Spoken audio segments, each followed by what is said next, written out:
Hi, this is Morley and this is the M-Wire to give you yet even another update on La Palma and La Cumbre Vieja. Now, if you watch the footage that I'm showing you folks, this volcano will periodically just give off a burst of lava that is probably between 1,000 and 2,000 meters high, indicating that there's a lot more pressure building up in the volcano as we speak. And subsequently, the VEI, or Volcanic Explosivity Index, has been raised from a 2 to a 3.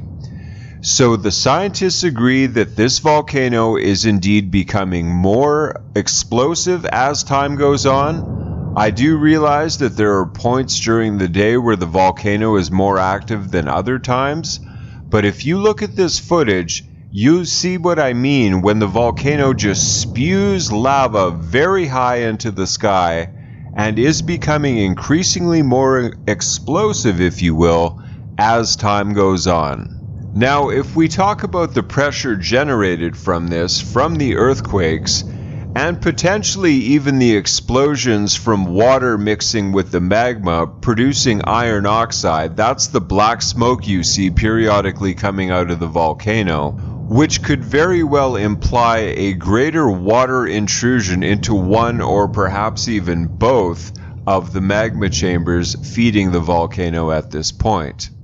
Now, as far as the earthquakes go, you can see that the earthquakes are steady, and as a matter of actual fact, there has been more earthquakes in the past 24 hours in La Palma than there have been in the last 2 weeks.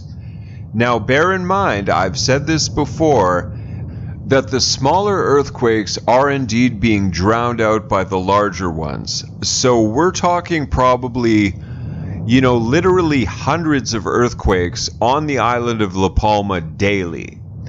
I mean, 124 recorded or so, and that could mean that there's an equal number or perhaps even a greater number of smaller earthquakes that could not even be so much as recorded because they are simply being drowned out by the larger ones.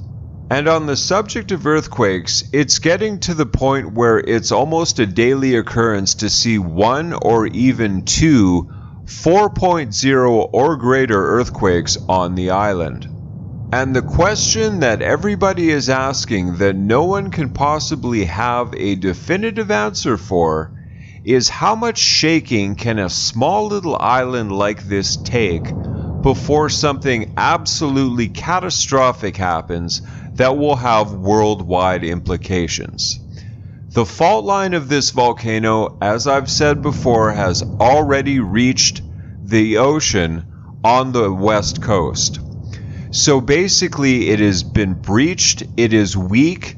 I mean, the best analogy that I can think of in the here and now is imagine that you're holding a chewy cookie. Now, if you wanted to tear that cookie in half, the hardest thing to do would be getting it started.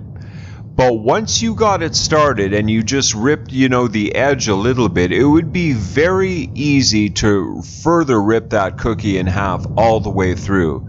So such is the case with La Palma. It's already weak at one point on the west coast. So basically all this volcanic activity is coming from the earthquakes predominantly, maybe some steam pressure buildup from the infiltration of seawater, but this is just constant shaking on a small little island that is approximately 48 kilometers by 28 kilometers. At some point, you have to realistically ask yourself, how much can this little island take? Because if it continues, and it will continue, the Spanish government has even so much as conceded that they don't have any relative idea as to when this will be over. This is going to continue indefinitely. This is not a situation that you can pick a date on the calendar and say, well, it's going to be over on this date. It's simply not that type of a situation. It is fluid, it is changing, and quite frankly could change on a dime, literally. Now take a look at this, folks. This is the SO2 map issued by Copernicus. Now you can see that the SO2, sulfur dioxide, has reached Ukraine. So anyone saying that these gases coming from the lava flows that have already reached the ocean aren't really harmful to anyone or don't really concern anyone other than the residents of La Palma is quite frankly false. They are picking up SO2 emissions in the Ukraine.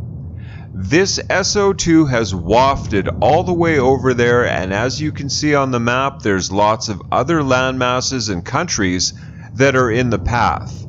So this is becoming an increasingly dangerous situation as far as the SO2 gas goes.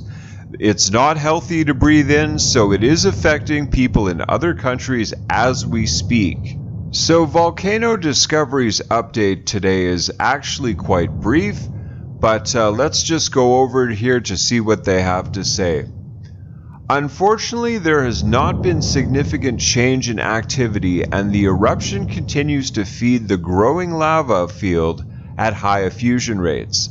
In particular, the northern margins of it continue to be active and slowly advance in the areas of Laguna, the southern parts of which has been buried under the lava flows.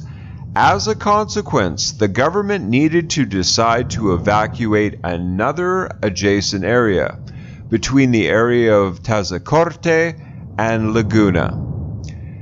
As shown on the map, Las Martelas in the municipality of Los Llanos de Arian, Marina Alta, Marina Baja, La Condensa y Cuesta Zapata, and the municipality of Tazacorte. So as you can see, the evacuations continue.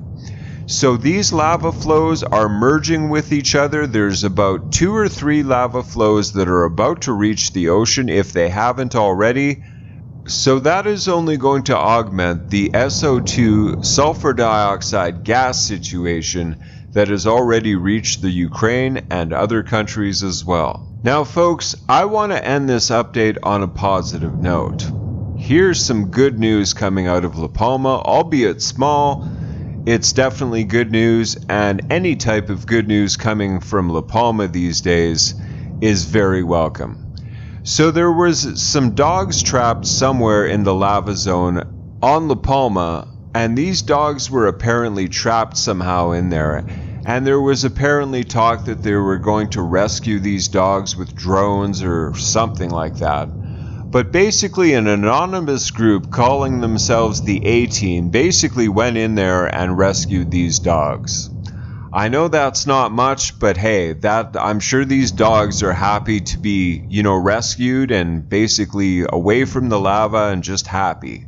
So there's a little positive note coming out of the island of La Palma. I know there's not a lot, but basically anything that I can report that is positive, I'm more than happy to do so. I don't like coming on here every day telling you that this situation is getting worse, which in fact it is, and not have any good news for you, so I thought I'd just stick that in there.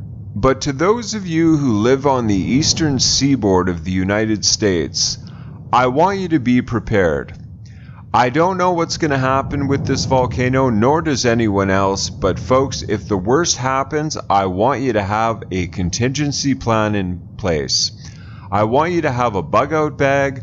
I want you to have a full tank of gas to get away if absolutely necessary. Pay absolutely no mind to what your family thinks. If they want to think you're crazy, let them think you're crazy. It's better to be prepared as opposed to being completely blindsided by a situation like this, which many will be if the worst happens and the island breaks off and causes the mega tsunami.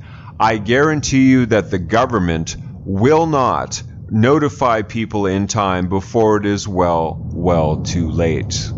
And I'll leave you with this. This is something that I forgot to report. It happened approximately maybe as much as a week ago now.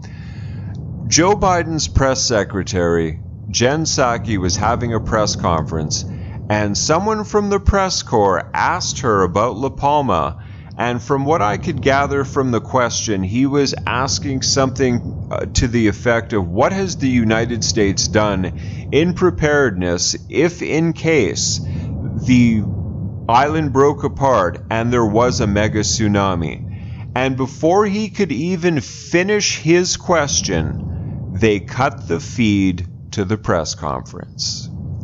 You draw your own conclusions about what that actually means. But thank you for coming along with me to my update. Please remember to like, to comment, and share and subscribe. Many people need to know about this. This is probably one of the most underreported stories in the news these days. Well, there's lots of others, but this is one of them. But thank you so much for coming along with me to my update. I greatly appreciate the support. Thank you for all the comments, folks. You are absolutely amazing people. I'm glad to have you as my viewers, and until the next update, God bless.